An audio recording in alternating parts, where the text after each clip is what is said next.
main shock, aftershock gitu ya. Dan juga kalau nggak ada gempa utama yang terlihat gitu ya, semua rentetan gempanya itu punya karakteristik magnitudo yang sama dan berada di daerah yang sangat dekat sekali gitu ya, antar satu gempa dengan gempa lainnya, itu gempa suam ya. Kita sudah bahas itu semua. Oke, nah sekarang kita akan masuk ke materi review sebenarnya, dan ini saya rasa kalian sudah pernah dapatkan di gelombang dalam geofisika ya. Oke, kita coba lihat outline pembahasan kita pada kali ini. Ada hukum-hukum dan teori perampatan gelombang, lalu ada modulus, dan yang terakhir adalah persamaan gerak gelombang seismik. Oke, mungkin saya tanya dulu ke Andrew. Mana Andrew? Andrew? Halo, cek Andrew. Iya Pak. Oke, Andrew. Di materi GDG pernah disinggung tidak bahwa gelombang itu dalam menjalarkan gelombang ya, ada loh hukum-hukum atau teori-teori yang dipakai untuk mendeskripsikannya. Kira-kira Andrew masih punya bayangan tidak atau gambaran tidak di materi GDG lah?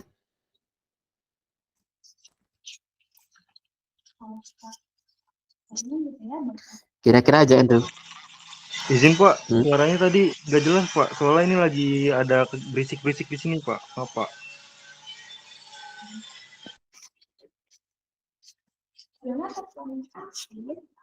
Oke, coba saya panggil Andreas Purba. Andreas Purba mana? Saya Pak. Oke, Andreas masih ingat tidak bahwa kita tuh punya loh hukum-hukum atau teori perjalanan gelombang gitu yang pernah disinggung di GDG. Kira-kira Andreas masih ingat tidak?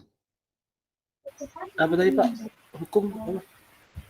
Ya, Hukum apa? gelombang dalam penjalanan gelombang punya hukum-hukum atau teori-teori yang digunakan untuk mendeskripsikannya. Di materi GDG kira-kira Andreas masih ingat tidak hukum-hukum atau teori-teori apa saja itu? Izin Pak, semester lalu saya jarang masuk kelas Pak, jadi enggak belum mengetahui Pak. Oh ya, oke. Ya sudah, kita akan coba bahas gitu ya, atau kita coba kenalan kembali mengenai hukum-hukum dan teori penyelamatan gelombang ya. Sekarang kita masuk ke materi yang pertama. Jadi di dalam teori-teori atau teori-teori atau hukum-hukum perambatan gelombang, kita mengenal ada 3 hukum atau prinsip ya. Kita kenal 3 ya, ada 3 hukum atau teori yang digunakan untuk mendeskripsikan bagaimana gelombang menjalar di bawah permukaan.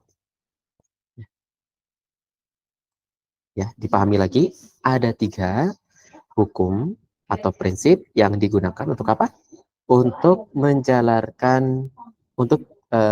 mendeskripsikan bagaimana penjalaran gelombang. Ya, digunakan untuk mendeskripsikan penjalaran gelombang. Itu ya. Silakan dicatat ya.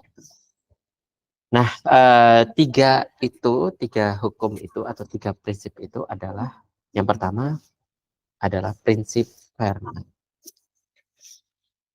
Oke, sebelum kita masuk ke prinsip yang pertama, saya coba kenalkan dulu ke kalian terkait muka gelombang dan ray, karena di sini ada istilah ray ya.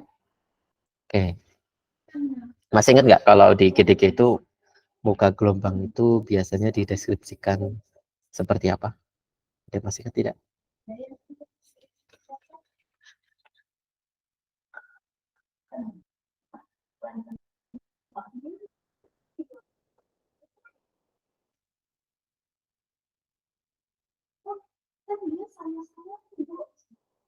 Oke, saya coba gambarkan dulu ya, bahwa ketika sumber seismik ya, atau di sini kita sebut sebagai sumber gempa terjadi, ya, maka sumber gempa tersebut akan menjalarkan gelombang ke segala arah, ya, mau ke atas, mau ke bawah, kanan, kiri, gitu ya. Nah, dia akan menjalarkan ke segala arah. Oke. Nah, garis-garis ini, garis-garis yang menjelaskan bagaimana karakteristik gelombang menjalar ke segala arah, ini kita sebut sebagai muka gelombang.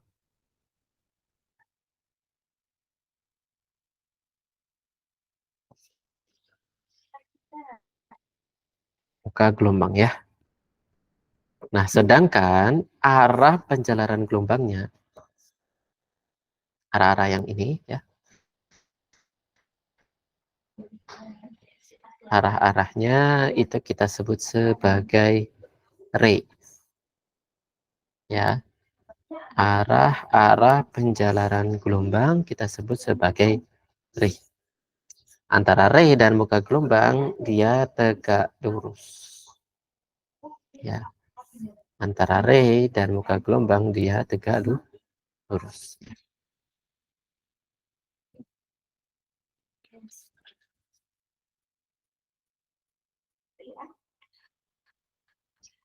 Nah, bagaimana kita mendeskripsikan atau kita membuat garis lingkaran-lingkaran itu, ya, yang menunjukkan pergerakan ke segala arah.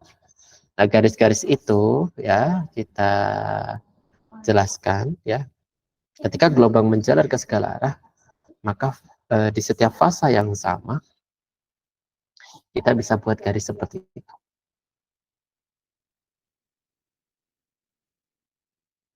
Jadi ketika gelombang bergetar ke segala arah, nah setiap fase yang sama kita bisa buat garis-garis muka gelombang.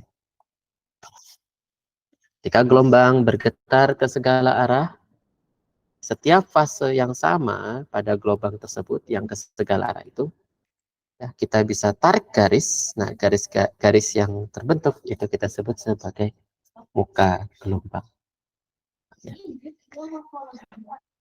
Fase yang sama, nah fase yang sama biasanya pada waktu yang sama, gitu ya. Misal ini pada T1 second. Lalu yang ini adalah garis gelombang, garis muka gelombang untuk T sama dengan 2 second, gitu ya. Jadi mulai 0 secondnya di sumber, lalu 1 secondnya udah kemana gelombangnya, menjalar kemana? Ke ini, ya, di garis yang pertama. Lalu yang di 2 second yang mana? Di sini. Lalu di waktu-waktu berikutnya, ya. Sedangkan arah penjalaran gelombang, ya, yang tegak lurus dengan muka gelombang itu kita sebut sebagai ray. Ya. Nah, ray-ray ini yang akan kita pakai untuk mendeskripsikan bagaimana perilaku penjalaran ke gelombang di bawah permukaan.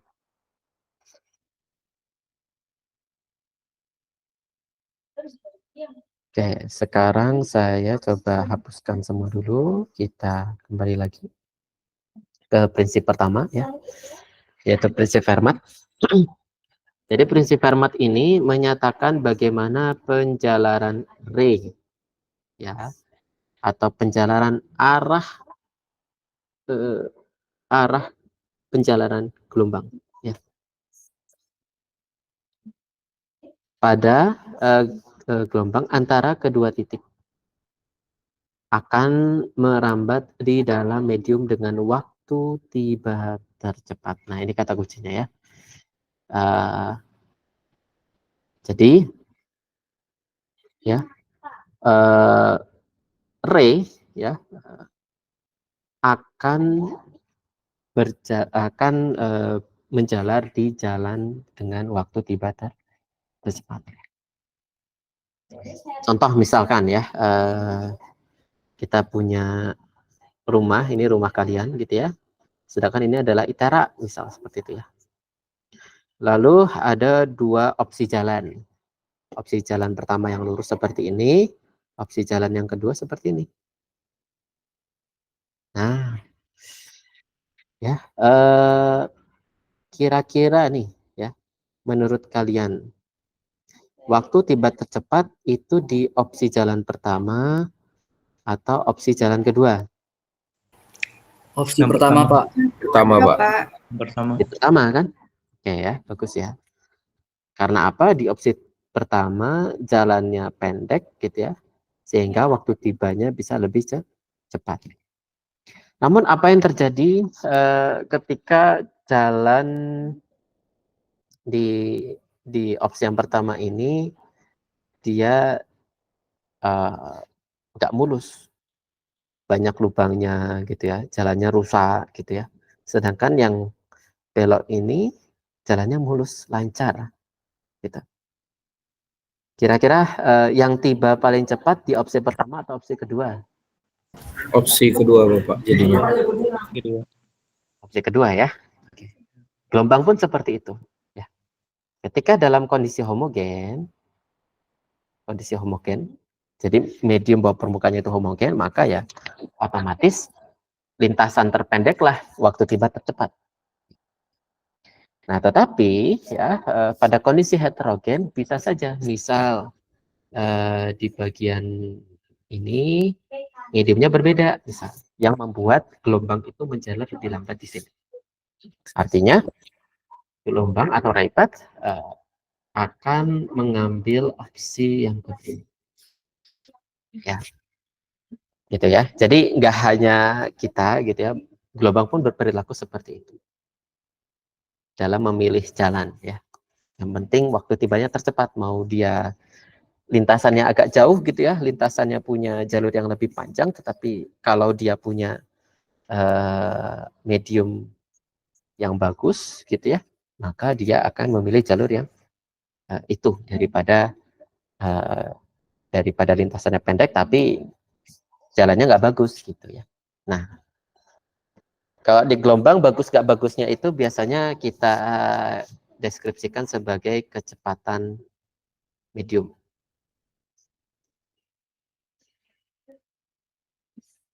Kecepatan medium.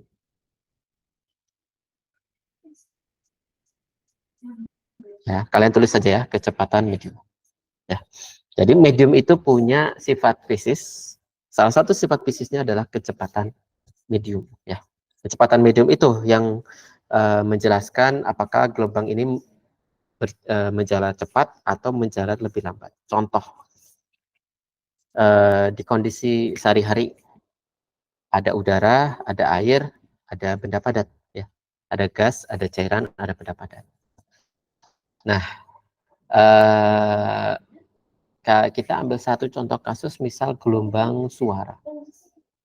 Nah, gelombang suara itu sama seperti gelombang P karena sama-sama gelombang kompresional. Ya. Nah, gelombang kompresional ini ketika menjalar di udara itu kecepatannya kira-kira 300-an meter per second lah, kalian bisa cek ya. Nah, 300-an meter per second. Nah, tetapi ketika menjalar di air, gelombang kompresional itu ternyata menjalar lebih cepat. Ya. Saya rasa di kisaran 1000-an meter per second seperti itu. Yang artinya apa? Yang artinya medium itu ternyata punya sifat fisis karakteristik kecepatan medium yang berbeda-beda. Ya.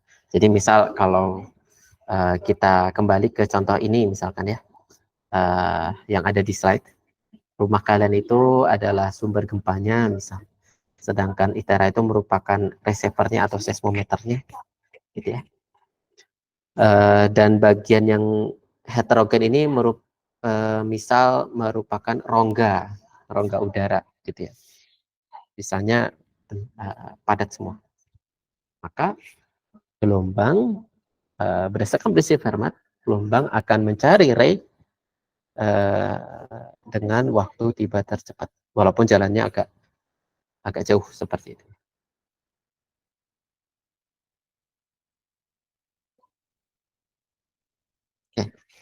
Bisa dipahami semuanya? Gelombang akan mencari jalan dengan waktu tiba tercepat, ya. Berdasarkan apa? Berdasarkan salah satu karakteristik sifat fisis medium, yaitu kecepatan mediumnya. Nah, prinsip ini nanti akan membentuk geometri dari ray-nya. Apakah geometri ray-nya lurus saja? Kalau dihomogin, apakah nanti geometri ray-nya berkelok-kelok? Ya, bergantung pada seberapa heterogen medium tersebut. Seperti itu. Bisa dipahami semuanya? Bisa, Pak. Kalau bisa, saya coba tanyakan. Dima. Halo, Dima. Iya, Pak. Dima, jadi kesimpulannya prinsip Fermat itu menjelaskan apa, Dima? Tadi itu menjelaskan tentang ray, Pak. Ray itu sendiri adalah arah penjalaran gelombang, di mana terdapat muka gelombang di situ, Pak. Lalu di prinsip Fermat ini menjelaskan tentang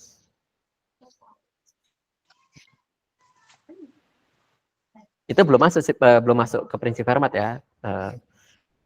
Di muka gelombang ray itu sebelum. Menjelaskan tentang waktu tiba tercepat, Pak, dari gelombangnya itu, Pak. Gelombang akan menjalar di jalan dengan waktu tiba tercepat ya.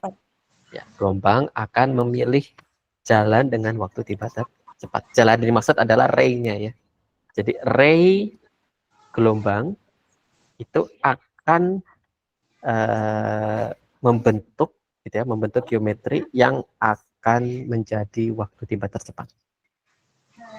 Jadi bisa saja tuh nanti ray-nya itu nggak lurus seperti ini, tapi dia berkelok-kelok seperti ini.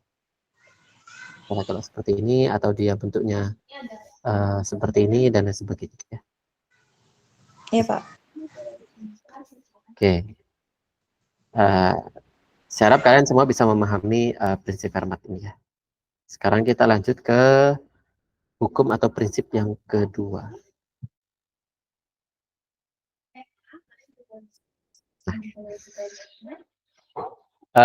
Selain prinsip Fermat, kita akan kenalan juga dengan hukum Snell atau hukum Snellius ya. Biasanya hukum Snell atau hukum Snellius ini kita gunakan untuk menjelaskan misal di fisika dasar atau SMA gitu ya, untuk menjelaskan bagaimana bayangan itu seakan-akan dibelokkan ketika maksudnya benda ketika kita masukkan ke dalam air gitu ya, misal pensil gitu ya, pensil kita masukkan ke dalam gelas yang berisikan air, ternyata pensil yang kita lihat di udara dengan pensil kita lihat di air ternyata memiliki arah yang berbeda, atau patah lah, atau belok lah, dan sebagainya, karena ada pembiasan gitu ya. Biasanya hukum Snell kita gunakan untuk itu ya. Sekarang hukum Snell kita gunakan untuk menjelaskan bagaimana perilaku gelombang ketika menemui bidang batas lapisan. Nah, bidang batas lapisan ini terjadi ketika lapisan atas dan lapisan bawahnya memiliki sifat fisis yang berbeda. Jelas ya? Nah, sifat fisis apa itu? Nah, sifat fisis yang dimaksud adalah kecepatan medium. Itu ya. Jadi ketika gelombang menemui bidang batas, maka gelombang yang ditransmisikan atau yang diteruskan akan memiliki arah yang berbeda dibandingkan dengan gelombang sebelum menemui batas lapisan. Nah, perubahannya itu adalah pembelokan. Ya.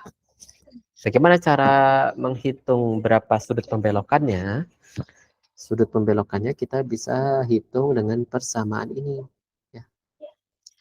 I merupakan sudut datang, R merupakan sudut yang diteruskan, atau sudut transmisi atau sudut refraksi. Ya. Lalu V1 merupakan kecepatan medium di atasnya, sedangkan V2 merupakan kecepatan medium di bawahnya. Ya. Oke. Nah, sudutnya ini dihitung dari mana ya? Oke, ini saya coba gambarkan. Ketika kita punya batas lapisan seperti ini, lalu ada sudut, ada gelombang datang ya. Ada gelombang datang, maka sudutnya adalah sudut yang dibentuk ya, sudut datangnya itu adalah sudut yang dibentuk oleh garis khayal yang tegak lurus dengan batas lapisan ini ya. Ya, jadi sudutnya itu bisa kita cari dengan melihat seberapa besar simpangannya, ya, seberapa besar derajat simpangannya terhadap garis khayal yang tegak lurus dengan batas lapisan. Garis khayal ini kita sebut sebagai garis normal ya, biasanya seperti itu. Oke. Lalu kita bisa menghitung berapa besar sudut yang diteruskan, ya. Sudut gelombang yang ditransmisikan, yang diteruskan. Nah, ini adalah R. Ya. Oke, sekarang saya tanya ke kalian, ya. Kita punya kecepatan medium lapisan pertama dan kecepatan medium lapisan kedua. Kalau kecepatan medium lapisan pertama itu lebih kecil daripada kecepatan medium lapisan kedua, kira-kira nih ya, kira-kira sudut datangnya lebih kecil atau lebih besar daripada sudut kedua? Sudut transmisi ya.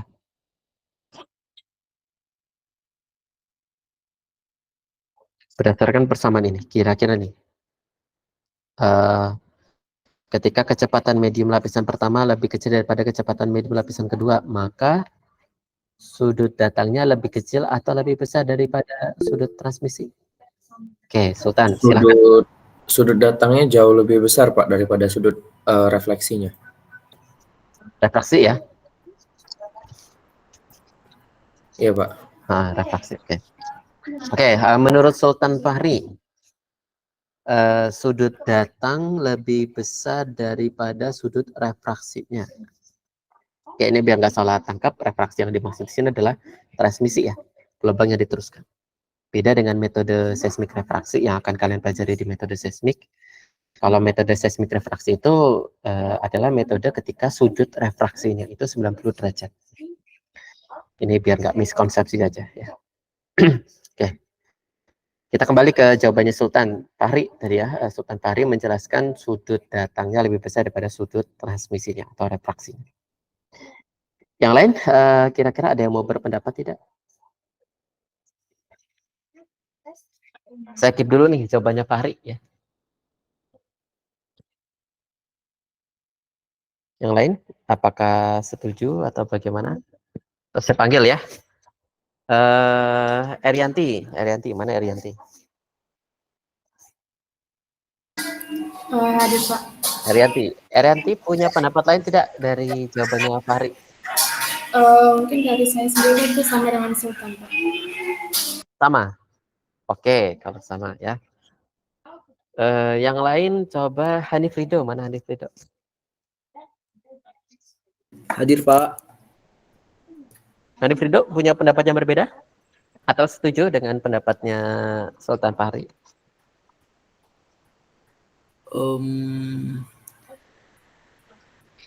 Boleh diulangi sedikit nggak, Pak, terkait penjelasannya tadi, Pak? Ya, saya tadi kurang menyimak, Pak. Ya, langsung ke pertanyaan saja ya.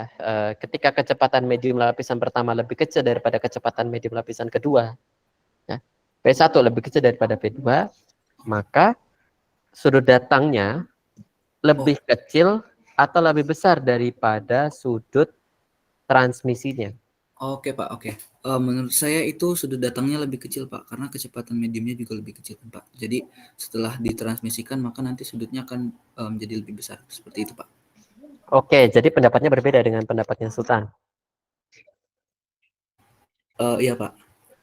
Oke, nah menurut Hanif Rido, sudut datangnya lebih kecil daripada sudut refraksinya. Oke. Sekarang saya tanya ke Joseph. Mana Joseph? Halo, Joseph. Iya Pak. Joseph, kira-kira setuju dengan pendapatnya Hanif atau setuju dengan pendapatnya Fahri? Atau Joseph punya pendapat lain?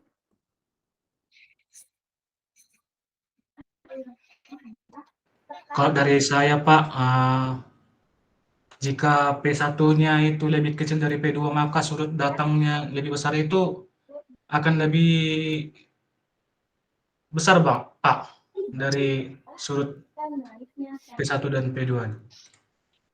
Oke, jadi menurut Joseph sudut datang lebih besar daripada sudut refraksi, gitu ya? Iya Pak, begitu. Oke, Joseph ya.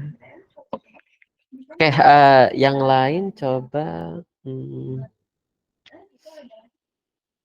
Siti Hotnaria mana? Siti Hotnaria.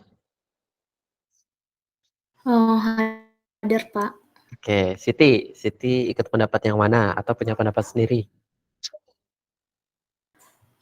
Kalau dari saya pendapatnya sama dengan Joseph Pak. Apa? Lebih kecil atau lebih besar? Sudut datang lebih kecil atau lebih besar daripada sudut refraksi? Siti. Kalau dari penjelasan dari si Joseph tadi, sudut yang lebih besarnya itu sudut yang datang atau sudut refleksi Pak.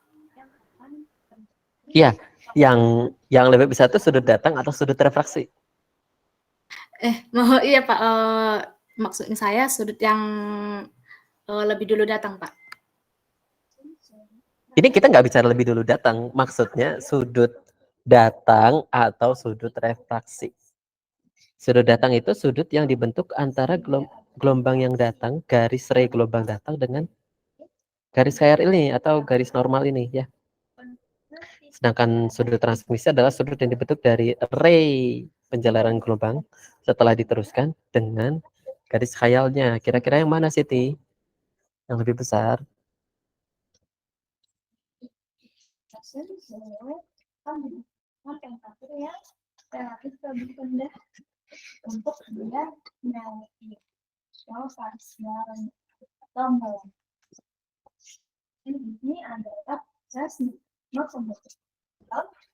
Halo Siti? Itu coba di-clearkan kembali, kira-kira menurut Siti yang lebih besar itu sudut datang atau sudut refraksi? Ketika kecepatan medium pertama lebih kecil daripada kecepatan medium kedua. Kalau menurut saya itu yang lebih besar itu sudut refleksi Pak. Sudut refraksi, berarti berbeda pendapatnya dengan Jose. Iya Pak. Oke, ya. Sandy, boleh Sandy, silakan. Mungkin Pak, mungkin agak beda dari duanya Pak. Kalau menurut saya dari sudut datang sama sudut refraksinya atau sudut pantul kan Pak, gitu kan. Nah kalau menurut saya itu bukan sudut pantul. Kita belum bicara sudut pantul. Oh, kalau menurut saya itu dari arah sudutnya itu mungkin sama Pak. Kalau menurut saya ya Pak, karena kan dari rumusnya itu kan sin I per V1 sama dengan sin R per V2 itu kalau menurut saya kan berarti itu sudutnya itu bakal sama gitu Pak, kalau menurut saya Pak. Oke, nah ini ada pendapat yang lain ya, Sandy. Oke, Sandy berpendapat bahwa sudut datang sama dengan sudut refraksinya. Ingat ya, yang saya bicarakan bukan refleksi, tapi refraksi. Refleksi merupakan sudut pantul, sedangkan refraksi adalah sudut yang diteruskan. Oke, bagus ya, Sultan, Hanif, Sandy, Siti, Joseph, Erianti ya, dan yang lainnya tadi ya. Sekarang kita coba bedah ya. Kita coba ambil satu contoh kasus sederhana saja. Ketika kita punya asumsi kecepatan gelombang pertama, bukan kecepatan gelombang ya, kecepatan medium pertama itu 200 misal, 200 meter per second, sedangkan P2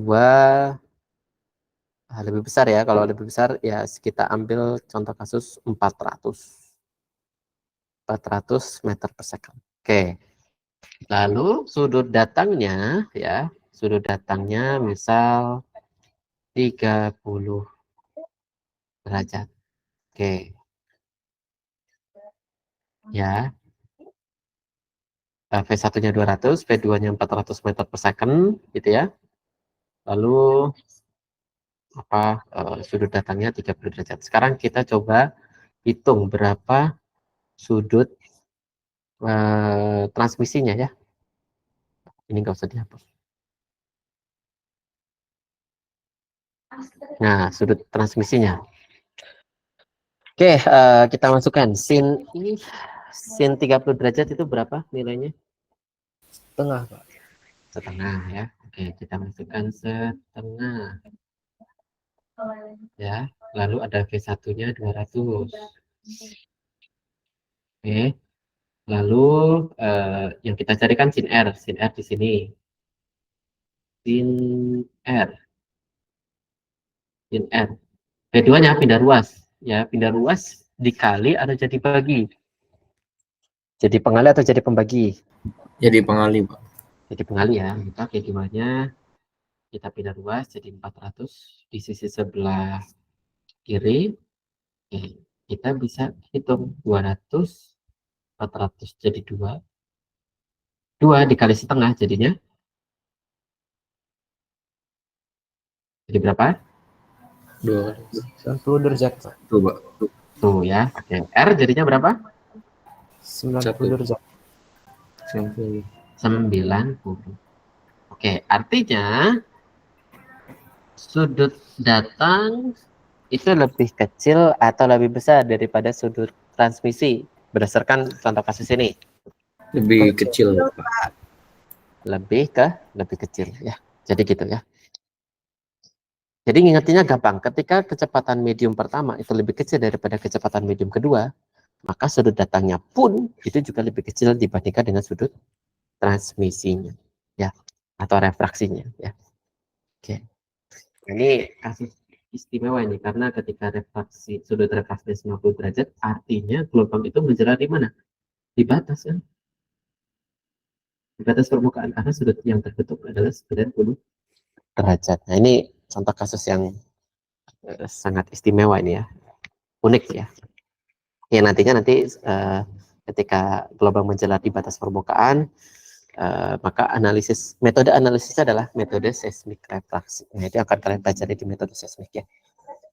Tapi intinya hukum Snell ini menjelaskan bagaimana gelombang itu terbelokkan ketika menjalar di medium yang berbeda. Entah terbelokkannya itu lebih mendekati batasnya seperti ini atau malah makin menjauh dari batasnya. Seperti itu. Oke, itu terkait hukum Snell. Kira-kira ada pertanyaan tidak? Atau bisa dipahami semuanya? Paham, Pak. Paham, Pak. Paham ya? Oke, sekarang kita lanjut ke prinsip atau hukum yang ketiga ya, yang terakhir. Yaitu prinsip Huygens. Nah,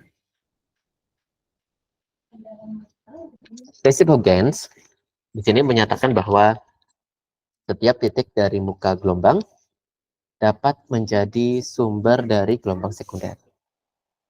Dan muka gelombang yang baru akan menjadi suatu envelope dari seluruh muka gelombang sekunder. Maksudnya apa ini gitu ya?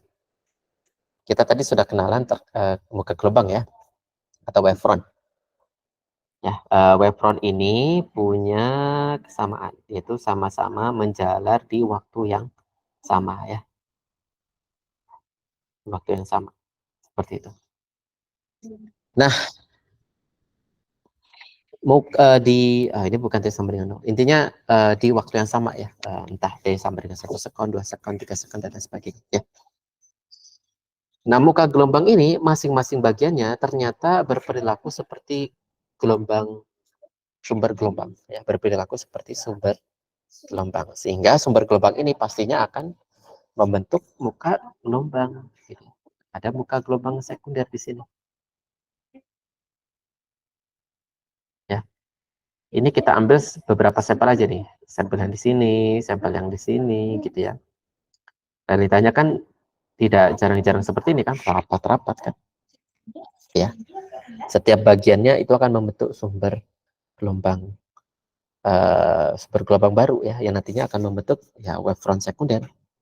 Nah, wavefront sekunder inilah ya yang nantinya ketika digabungkan gitu, envelope-nya akan membentuk wavefront di waktu berikutnya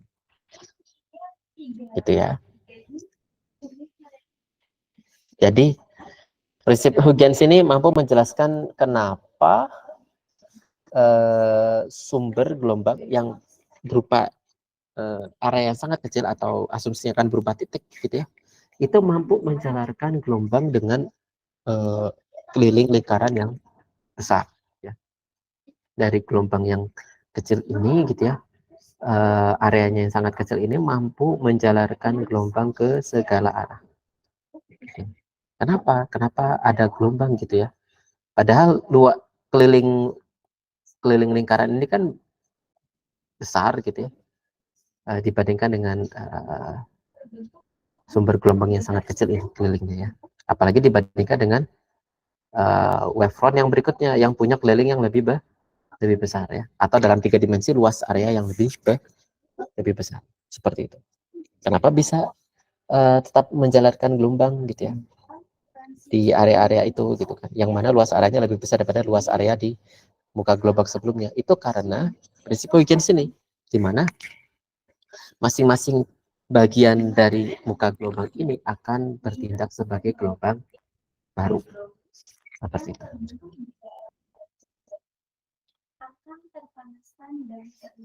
Nah, ini juga yang menjelaskan ya, ketika prinsip ketika gelombang menjalar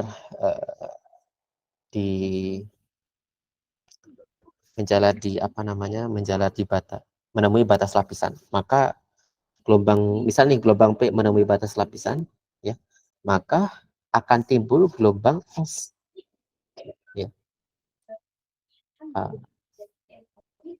Nah, ini ya, jadi ini juga menjelaskan ya, ini juga menjelaskan bagaimana gelombang P ketika menyentuh bidang batas yang ditransmisikan itu bukan hanya gelombang P, juga ada gelombang S. Yang dipantulkan juga bukan hanya gelombang P, melainkan gelombang S juga, seperti itu.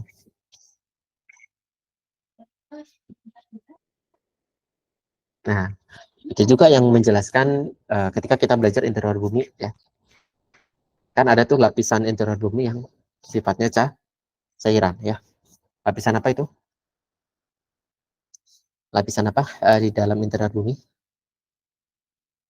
yang bersifat cair? Inti luar, Bapak. Inti luar ya. Kalau inti luar bisa nggak merambatkan gelombang es? Tidak bisa, Pak. Tidak bisa ya. Nah, pure hanya gelombang P yang bisa menjalar di lapisan inti luar itu. Nah, tetapi ketika gelombang P menyentuh bidang batas antara inti luar dan inti dalam, maka gelombang yang diteruskan itu ada gelombang S-nya. Gitu. Nggak hanya gelombang P. Ya. Karena tadi setiap bagian dari muka gelombang akan bertindak sebagai sumber gelombang baru. Ini juga ya, ketika nih muka gelombang menyentuh batas lapisan, maka setiap muka gelombang ini akan bertindak sebagai sumber gelombang baru. Intinya seperti itu. Oke, kira-kira bisa dipahami semuanya? Bisa, Pak. Saya, oke, silakan Latif. Izin bertanya Pak, tadi kan di prinsip Huygens ini yang dari saya tangkap Bapak menjelaskan gelombang menjalar di batas lapisan maka akan timbul gelombang es. Nah tadi di inti luar bumi dia bersifat plastis kan Pak. Nah apakah prinsip Huygens ini bisa yang menjelaskan bahwa di inti luar bumi itu tidak bisa merambatkan gelombang es, Pak? Oke, bagus ya Latif ya atas pertanyaannya. Ya.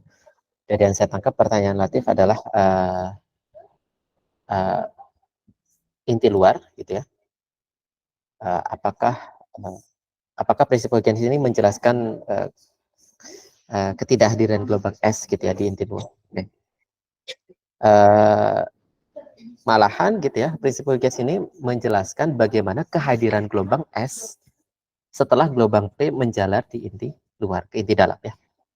Jadi adanya kehadiran gelombang es di inti dalam setelah gelombang menjalar dari inti luar, itu ya prinsip Huygens ya. Kalau gelombang es kenapa tidak bisa menjalar di inti luar ya, karena modulus shear untuk cairan itu kan sama dengan 0 ya.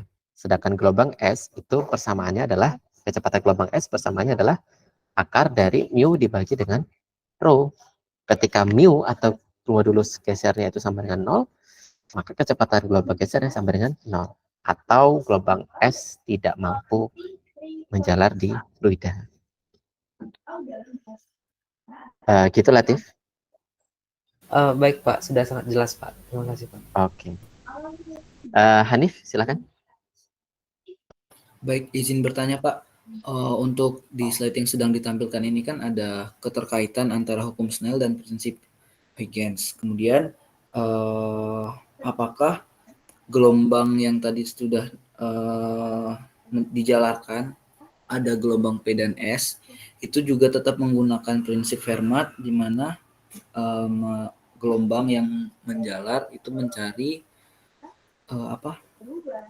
merambat di dalam medium dengan waktu yang paling cepat seperti itu Pak. Betul, Hanif ya. Baik itu gelombang P, gelombang S pastinya akan merambat di ray dengan waktu tiba tercepat untuk sampai di tujuan ya. Tujuan yang kita maksud adalah seismometer seperti itu. Jadi ketika misalnya ya dalam bayangan kalian gitu ya, kan kalian sudah melihat rekaman seismogram di pertemuan lalu. Nah, di pertemuan lalu ternyata gelombang P tiba pertama kali, lalu lanjut gelombang S, lalu lanjut gelombang permukaan. Nah, gelombang P yang tiba pertama kali itu ya, itu berasal dari ray ya dengan waktu tiba tercepat. Pastinya ada ray-ray lain gitu ya yang datang ke seismometer gitu ya, yang menjalankan gelombang P. Kalau kita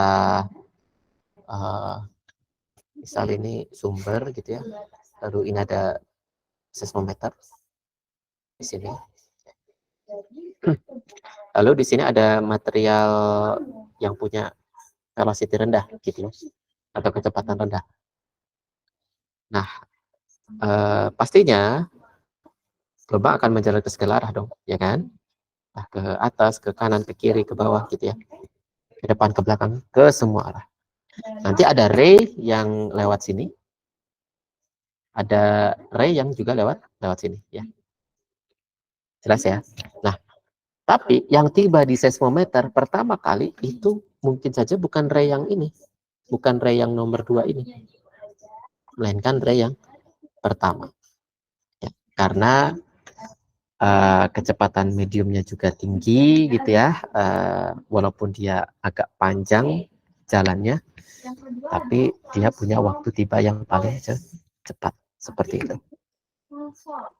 Itu Anik. Baik Pak. Ada yang mau ditanyakan lagi Hanif? Oh cukup Pak. Cukup. Oke. Oke. kita lanjut ya materinya, gitu ya.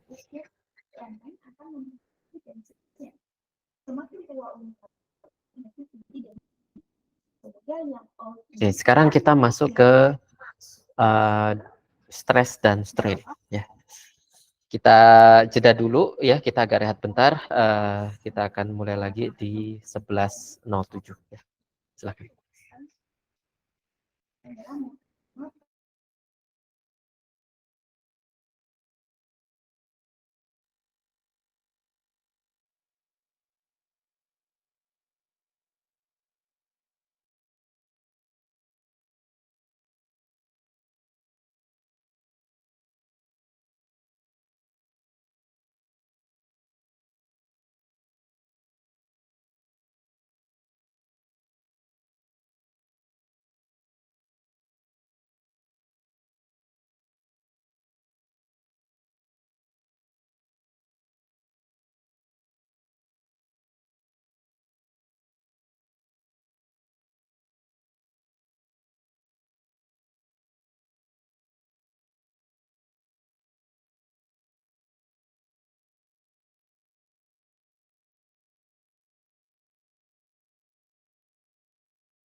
Oke, kita lanjut lagi ya materinya. Kita masuk ke stress, strain ya, dan modulus ya. Karena kalau kita mau belajar modulus, kita harus paham dulu ya mekanisme stress dan strain yang terjadi pada medium. Dan saya rasa kalian sudah belajar ini di geomekanika atau sedang dikenalkan di geomekanika, dan saya rasa kalian juga sudah kenal ini di gelombang dalam geofisika ya. Misal kalau lupa-lupa gitu ya materinya, kalian bisa coba ingat-ingat kembali, kalian buka-buka bukunya, buka-buka materi yang kalian catat gitu ya pada saat kalian belajar GDG ya. Saya akan coba ulas ini dari segi yang umum saja ya, biar tidak terlalu lama. Oke, sebelum kita belajar stres, kita coba pahami dulu bagaimana strain ini ya bekerja ya. Maka deformasi atau strain ini merupakan respon benda ketika diberikan gaya atau stres ya. Nah, respon ini berupa perubahan. Bisa dalam bentuk perubahan volumetrik, bisa dalam bentuk perubahan dimensi panjang, dan bisa juga dalam bentuk perubahan bentuk. Nah, perubahan volumetrik ini ya ini bukan berubah bentuknya ya. Tapi dia hanya berubah saja ukurannya.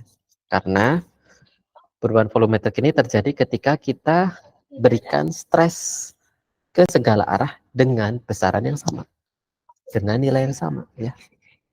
Sehingga dia medium tersebut terkompresi ya, menjadi ukuran yang lebih kecil ya. Nah, adapun perubahan dimensi panjang ini berkenaan dengan satu dimensi ya, perubahan satu dimensi saja, entah itu perubahan ke arah X-nya, perubahan ke arah Y-nya, atau perubahan ke arah Z-nya gitu ya. Karena adanya pemberian stres ya ke satu arah saja ya. Jadi entah dia semakin pendek atau semakin panjang gitu ya, secara satu dimensi. Lalu yang ketiga itu adalah perubahan bentuk ya. Perubahan bentuk ini terjadi ketika kita berikan stres geser ya. Perubahan bentuk ya. Jadi perubahan volumetrik ini berkenaan dengan stres yang kita berikan ke segala arah dengan besaran yang sama. Kalau perubahan dimensi panjang ketika kita kenai stres ke arah tertentu saja, tidak semua arah gitu ya. Sedangkan perubahan bentuk berkenaan dengan pemberian stres geser ya.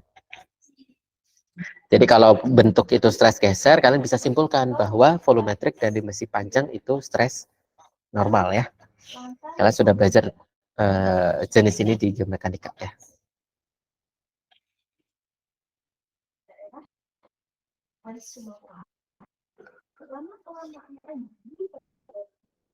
Oke, kita lanjut.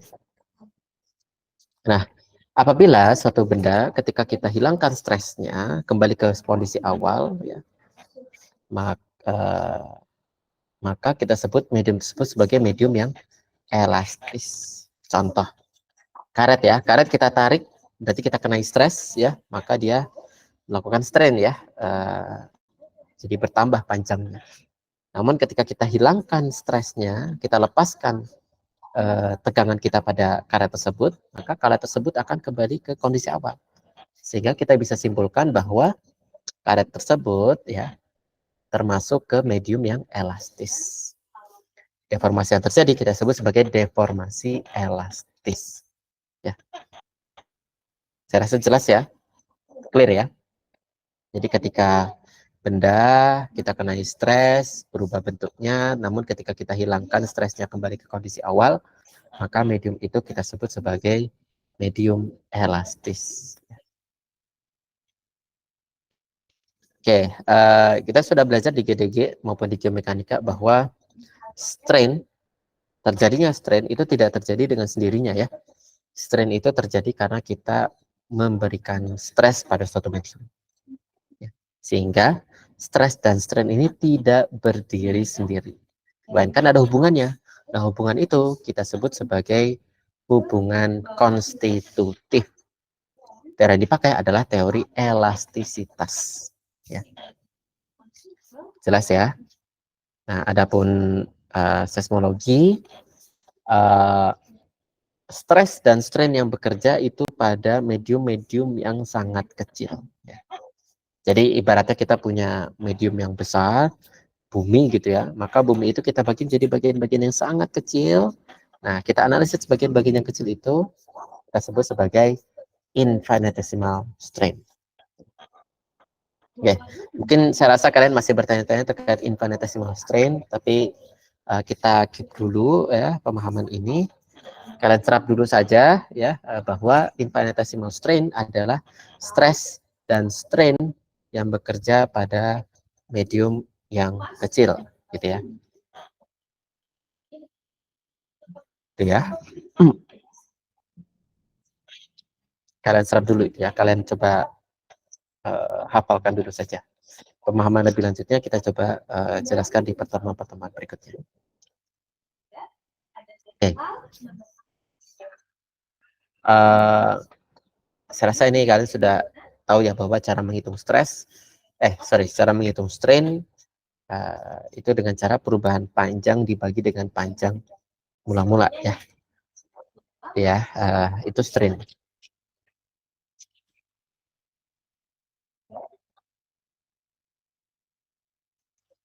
Oke, lanjut ke hukum Hooke. Nah, hukum Hooke ini sebenarnya persamaan sederhana ya yang biasanya kita gunakan untuk menjelaskan bagaimana hubungan antara panjang pegas, perubahan panjang pegas dengan tegangan yang kita berikan pada pegas tersebut.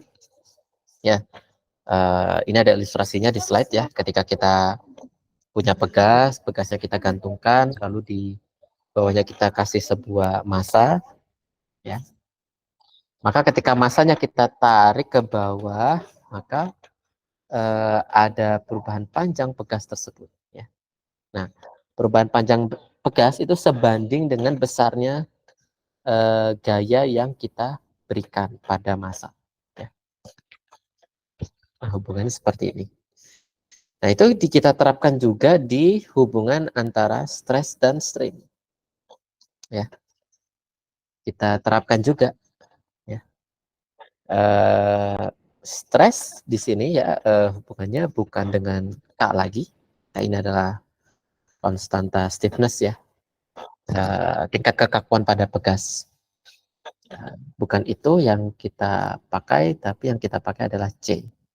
C ini adalah konstanta atau matriks elastis ya.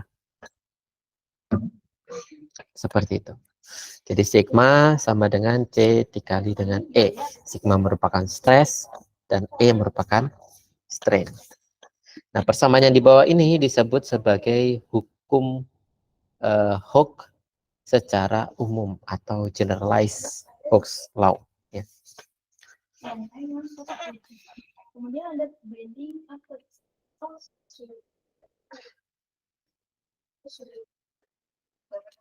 Oke, adapun tipe-tipe strain berdasarkan stres yang bekerja, ya. Tadi kita sudah ketahui ya bahwa ada strain yang menyebabkan berubahnya ukuran, ya, bisa ukuran volumetric maupun bertambahnya panjang. Maka strain yang bekerja adalah strain normal, ya, ketika medium tersebut bertambah panjangnya. Penyebabnya karena adanya stres normal yang bekerja, gitu ya. Kalau stres geser yang bekerja, maka strain yang dihasilkan juga strain geser atau shear stress, ya.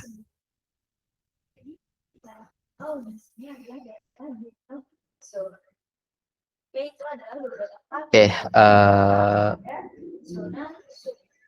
nah, sehingga ya kita sudah mengenal di geomekanika bahwa masing-masing bidang, ya, masing-masing bidang X, bidang Y, dan bidang Z itu punya arah stresnya masing-masing, ya.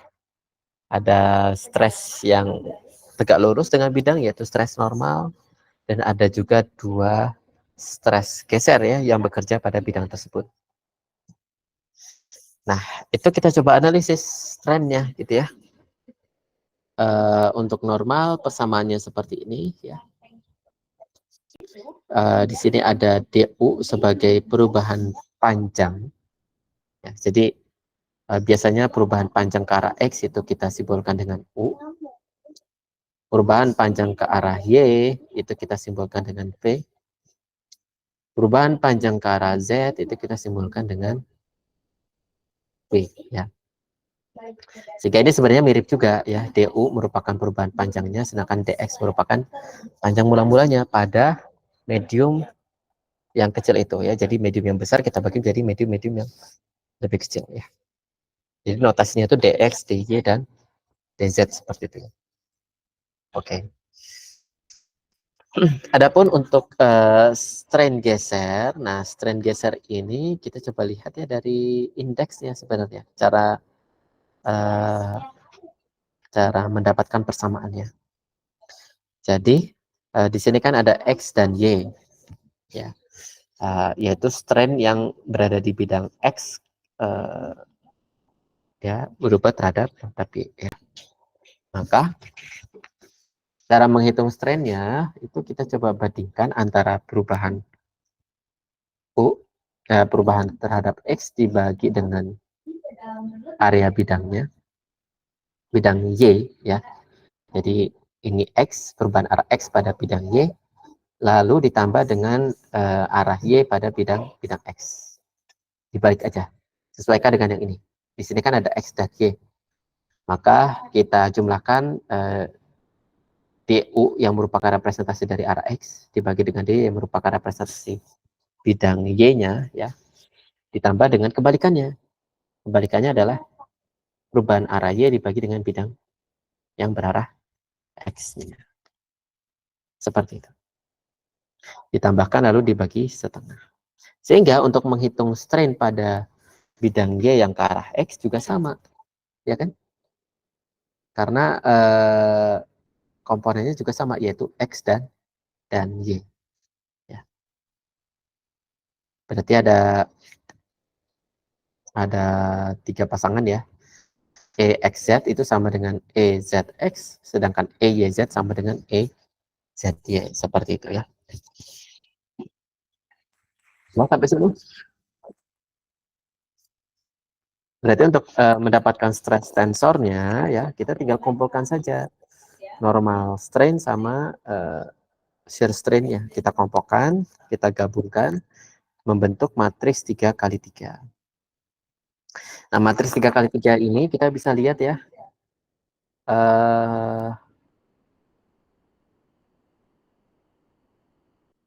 bahwa setiap baris merepresentasikan bidang yang sama, ya. Sedangkan setiap kolom merepresentasikan arah yang sama. Ya. Sehingga di sini kan ada 9 komponen, tetapi yang independen ya itu hanya berapa variabel? Ada yang tahu? Misal nih ada 9 komponen, ternyata 3 komponennya sama. Ya, 3 komponennya sama dengan komponen yang lain. Maka yang independen berapa? Tinggal berapa? Yang independen adalah nilai yang tidak berkaitan dengan variabel yang lain. Tinggal berapa? 6, Pak. 6 ya. 6 ya. Oke. Sip, bagus ya Hanif sama Khairul ya. Jadi untuk apa namanya untuk mencari strain tensor, maka kita hanya perlu mencari 6. Karena 3 sisanya itu punya nilai yang sama dengan komponen lainnya ya. EYX itu sama dengan komponen XY, EZX sama dengan komponen XZ, begitupun dengan EZY sama dengan komponen YZ ya, gitu ya.